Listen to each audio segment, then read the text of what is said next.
नमस्कार। First India के खास कार्यक्रम आमने सामने में आपका स्वागत है। महजब नहीं सिखाता आपस में बैर करना, लेकिन इस समय जो देश में आपस में टकराव और तनाव का माहौल है, उसके पीछे आरोप ये लगते हैं कि धर्म और संप्रदाय यानी कि पंथ यही टकराव का बड़ा कारण बने हैं। हिंदू मुस्लिम आपस में झगड़ रहे हैं तो कहीं संप्रदायों को अपने मतों को लेकर संघर्ष है। आज हमारे बीच में इन सब बातों का जवाब देने के लिए हमारे साथ हैं भीलवाड़ा के बाबा बालक नाथ। बाबा जी कहते हैं कि जो धर्म है वो तो लोगों को जोड़ता है, लेकिन ऐसा क्या कारण है कि लोग धर्म पे आरोप लगाने लगे कि वो आपस में लोगों को तोड़ रहा है? नहीं, ये सब तो मैं जीता जाता ये हूँ ना, सबूत हूँ मैं जी कि शूद्र ही संत बन सकता है और ब्राह्मण ही शूद्र बन सकता है। आपको क्या लगता है कि ये जो आरोप लगते हैं कि जिस तरह से पंथों को लेके मतों को लेके जो आपस में लड़ाई चल रही है, उसके पीछे वास्तव में धर्म कारण नहीं है? देखो, हमारी धरती मेवाड़ की धरती है, उसमें कई संत हुए और मैं भी उसके अंदर ही हूँ। तो हमारी धरती में जीता जागता सबूत तो मैं खुद ही हूँ। ऐसा कोई हमारे हिंदू धर्म कोई धर्म ये शिक्षा नहीं देता कि एक दूसरे को जोड़ने की शिक्षा देता है। बालकनाथ जी, एक और बड़ा सवाल ये उठता है कि आपने ये बता दिया कि आप जब बाबा होने से पहले अनुसूचित परिवार से आप आते हैं, लेकिन एक बड़े आरोप लगते हैं और आजकल बहुत आरोप लग रहे हैं कि जो मनुवादी जो व्यवस्था है, वो जो ब्राह्मणवादी व्यवस्था है, वो किसी को माने जो दूसरी जाति से हैं, जो अनुसूचित जाति के लोगों को वो आगे नहीं आने देती और संत नहीं बनने देती, ऋषि नहीं बनने देती, धार्मिक अध्ययन नहीं करने देती, गुरु नहीं बनने देती। क्या है आपका? ये तो मैं जीता जागता मतलब ये सबूत हूँ कि हमारा हिंदू धर्म में ऐसा है ही नहीं। क्या, कैसे आप कैसे कह सकते हैं? क्योंकि संत बनने के बाद में कोई उनकी जातिवादी नहीं होती है। मेरे तो सभी धर्म सर्वधर्म सर्वजाति सभी मानती है, और ऐसा हिंदू धर्म में है ही नहीं। तो आप क्या खुद जो मूल रूप से किसी अनुसूचित जाति से हैं? जब मैं था जी, उस टाइम में था, और हिंदू मैं संत बनने के बाद में कोई एक ही व्यक्ति स्वतंत्र नहीं करते। तो कोई जातिवाद आपके यहाँ नहीं है? नहीं है, मतलब शूद्र भी संत बन जाता है और शूद्र ही ब्राह्मण बन जाता है। तो लेकिन ये हमारी व्यवस्थाओं को लेके बड़े आरोप लगते हैं, क्योंकि ये जो जातिवाद है ये बहुत जकड़ा हुआ है। जातिवाद जो है समाज को तोड़ रहा है। आपको क्या लगता है? आध्यात्मिक में करके और संतों के शरणे और आध्यात्मिक सत्संग द्वारा उनको, जिनके अंदर जो मतलब सत्संग का अभाव नहीं है, आध्यात्मिक नहीं है, तो वो लोग ऐसे करते हैं। अच्छा बालकनाथ जी, ये धीरे-धीरे हम लोग उनको ये बताइए कि आप इस क्षेत्र में आए कैसे? आप बाबा कैसे बने? मैं हमारे पुश्तैनी जो भगवान शंकर की नदी है, मानसी नदी के किनारे शंकर भगवान है, तो हमारे पिताजी से प्रेरणा मिली, फिर सदगुरु से मिली, धीरे धीरे मतलब सत्संग द्वारा। मैं कितने साल की उम्र में? अभी कम से 15 साल होगी। आप उम्र कितनी थी तब आपकी? 2 साल मैं था, 7 साल का था उस टाइम से। 7 साल में आपने तो 7 साल का था जब ही चले गए संतों के साथ। कहाँ? मैं इधर अपने पंजाब कई जगह गया। जैसे वो तो जमात होती है जो कहाँ ले जाती है, वो तो नाम याद नहीं रहता है, पर यानी गुरु की प्रेरणा से सब कुछ। तो आपने क्या साधना तपस्या की? हाँ जी। कहाँ की? हमने की पठानकोट भी की, चंडीगढ़ की, और किशनगढ़ हमारे वहाँ की, और फिर मैं मतलब हमारे पिताजी की प्रेरणा से ये सत्संग, मैं साधना और सत्संग ये मेरी। बाबा जी, ये साधना किस तरह की होती है? क्या क्या करते हैं साधना में? साधना में सत्संग 5 भजन होता है। जो आपने जो बचपन में किया, जो बचपन में आपके गुरु ने बताया होगा। हाँ। आपके गुरु कौन थे? मेरे गुरु हरियाणा जी महाराज थे। कहाँ के थे वो?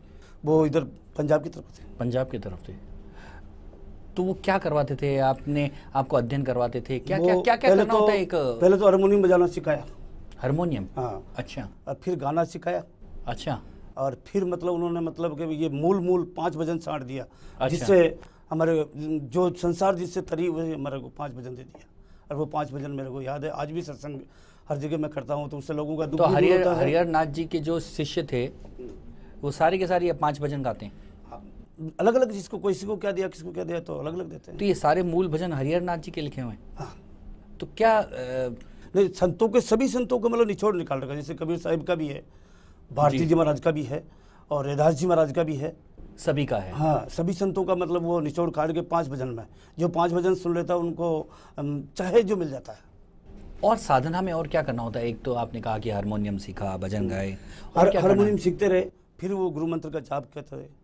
गुरु मंत्र, हाँ, जिसको तीजी जो 4 सेवा है कि पहली सेवा कर सतगुरु की, चरणा के मई लिपटो, मान गुमान मेड़ तन का अभिमान को फटको। जिसका अभिमान मिट जाता है वो 5 भजन उनके अंदर रहता है।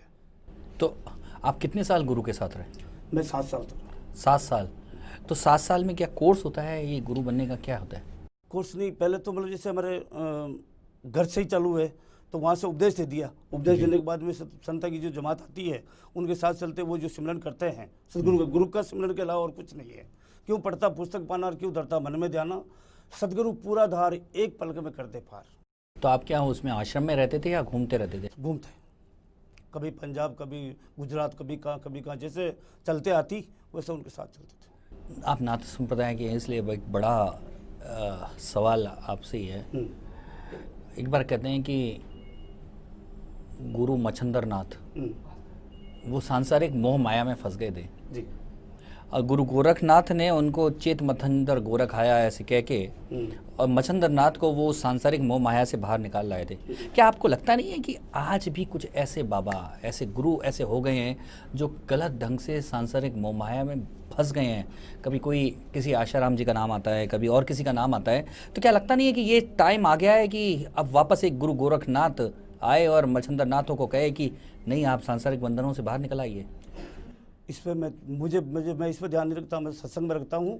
नहीं, क्या आपको लगता है क्योंकि आप एक धर्म के प्रवर्तक हैं, आप समाज के उत्थान में लगे हैं, आप अपने मेरे काम तो में आपको क्या लगता नहीं है कि जो साधु समाज है, जो बाबा हैं, उनको अपना ऐसा उदाहरण रखना चाहिए कि जो समाज को दिशा दे सके? कुछ लगता है, आपको लगता है? मैं मेरी सत्संग करता हूँ और मेरे मतलब गायों का ध्यान रखता हूँ।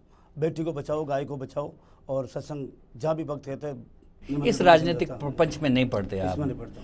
हाँ, तो क्या आपको लगता नहीं है कि कई बार एक आरोप भी लगता है कि जानबूझकर हिंदू समाज को बदनाम करने के लिए बाबाओं का नाम लिया जाता है?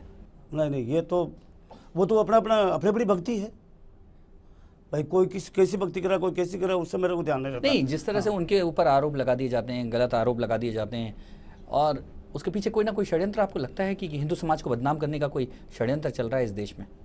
ऐसा है कि मैं तो यही समझता हूँ कि संत कोई भी हो, उनको धर्म का कार्य करना चाहिए, आध्यात्मिक बनाए हर व्यक्ति को, ताकि हमारे देश में माता पिता की सेवा हो सके, सतगुरु की सेवा हो सके, गायों की सेवा हो सके, और आम आदमी की सेवा हो सकती है। आप गायों की सेवा की बात कर रहे हैं बालकनाथ जी। गाय को लेकर तो पूरे देश में बवाल मचा हुआ है। गोमांस और गोरक्षा के बीच में एक बड़ी तलवार खींची हुई है।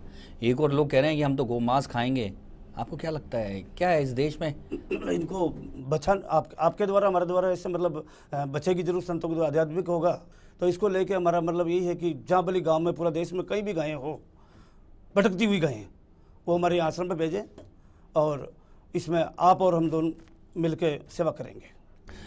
गौ माता की। बालकनाथ जी, लेकिन देश में लोकतंत्र है और कुछ लोग कहते हैं कि हमें तो गोमांस अच्छा लगता है, तो उनको खाने देना चाहिए क्या? नहीं। क्यों? क्योंकि जो भी लोग गौ मांस खावे तो सतगुरु शरण न जाए। हिंदू सभी मतलब सबको आध्यात्मिक संस्कार है, तो हिंदू लोग छोड़े ही नहीं। और जैसे हिंदू लोग छोड़ रहे हैं तो ऐसे ही हमारे इस आपातकाल और प्रसाद नहीं हो रही। आपको लगता है कि हिंदू गोमाता कहते हैं, अपने आत्मा से जुड़े हुए हैं गोमाता से, इसलिए शायद आपको लगता है कि गोमांस नहीं होना चाहिए? लोग क्या कर रहे हैं उससे क्या लेना देना, हमको तो यही है कि भी हम उनको बचाए, जितनी बचा सके उतनी बचाए। तो आपने क्या गौशाला खोल रखी? हाँ, गौशाला। क्या क्या है? हमारे 2-1000 गायें हैं। तो क्या दूध देने वाली हैं या बिना? वो सब गायें मतलब जो कटहर में जाती हैं, ऐसे लोग दूध दूध पी के छोड़ देते हैं। ऐसी गायों के लिए मेरा अनाउंसमेंट है कि भी राजस्थान में कहीं भी 10, तो कैसे 20, 50 कैसे कैसे कैसे इतनी 2000 गायों को जो दूध भी नहीं देती हैं कैसे पालते हैं, कैसे? हमारा ये है कि 1 रुपया रोज का हमारे भक्त लोग हैं जी। जहाँ भी मेरे भक्त लोग हैं उनको ये कि भाई आपको भी मैं यही कहता हूँ, गौ ग्रास निकलाओ और 1 रुपया रोज से अपने नेक कमाई में से निकालो तो साल का 365 रुपया होता है। 365 रुपया तो मेरी गायें मतलब आनंद में हो रही है। बालकनाथ जी, आपके तो भक्त हैं, आपके पास तो आ जाता है। अगर मेरे जैसा सामान्य आदमी गाय को पालने जाए अगर बिना दूध वाली, तो मेरे लिए तो महंगा पड़ जाए, क्योंकि मेरे तो भक्त नहीं है ना। नहीं है तो उसको पौधा भाव, धरती में पौधा भाव, और गौ माता और धरती माता एक ही बात है। तो जितनी मतलब पौधा बाएंगे, बारिश होगी तो गौ माता भी बढ़ेगी और हमारा भला भी होगा और सब कुछ होगा। अच्छा, आपके आश्रम में होता क्या है? जैसे गौशाला, एक तो गौशाला है हाँ। और सबसे पहले वर्ल्ड में सबसे पहले मैंने 21 जोड़ों का अलग से लिया था। सर्वधर्म, सर्वधर्म, सर्वजाति, हिंदू, मुस्लिम, सिख, ईसाइयों का। क्या जोड़ों का? क्या जोड़ों का? शादी का। शादी? आपने विवाह कराया सामूहिक? हाँ, वर्ल्ड में सबसे पहले 21 जोड़ा का लक्ष्य लिया था मैंने। पहले कोई नहीं किया था। तो लोग मुझे ऐसे कहते हैं कि भाई ऐसा होता है, ऐसा होता है। मैं क्यों, कुछ भी नहीं। कहाँ से आए थे लोग इतने? मतलब पूरा हिंदुस्तान से, सब जगह जोड़ा। कोई मतलब उदयपुर के थे। कहाँ की थी ये शादी? हमने आगुचा आश्रम में की थी। आश्रम में? हाँ। 2100 जोड़े आए थे जी। उसमें 11 लाख आदमी इकट्ठे हुए थे। अच्छा। और 2100 जोड़ा का लक्ष्य था, 2293 जोड़े हुए थे और अच्छी धूमधाम से शादी होके गई। ये तो सारे हिंदू मुस्लिम एक साथ आ गए और शादी अपने अपने धर्म के अनुसार। जी। हमारे गुरु का मतलब आदेश था कि भी ये एकता बनती रहे और सदा के लिए। मैं तो जब तक जीऊंगा, जब तक, पहले तो लक्ष्य था मेरा ये 8032 जोड़ा, आज तक शादी हो चुकी है। अच्छा।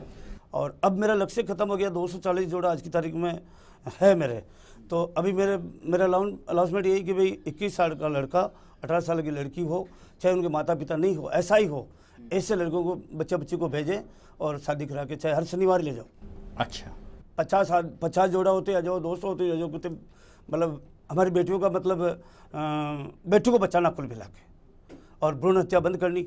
आपने कहा कि आप सारी जातियों के लोगों का आपने विवाह कराया, तो आपको मानते भी हैं या केवल हिंदू ही मानते हैं आपको बाबा? सब, सर्वजाति। आपके पास आते हैं लोग? सब आते हैं। मुसलमान भी आते हाँ, हैं? मुसलमान भी आते हैं, हिंदू भी आते हैं, ईसाई भी आते हैं और पंजाबी भी आते हैं, सब आते हैं हमारे सत्संग में। तो सत्संग में क्या शिक्षा देते हैं? सत्संग में 5 भजन आरती होती है। तो वही जैसे कि मतलब आयता समझ लो, मुसलमानों के लिए आयता है जी, आयता पढ़ना, और हमारे हिंदू के लिए 5 भजन आरती है। तो वो कराते हैं आप? बस। तो आपके भजन के बारे में चर्चा जारी रखेंगे। अभी लेते हैं एक छोटा सा ब्रेक।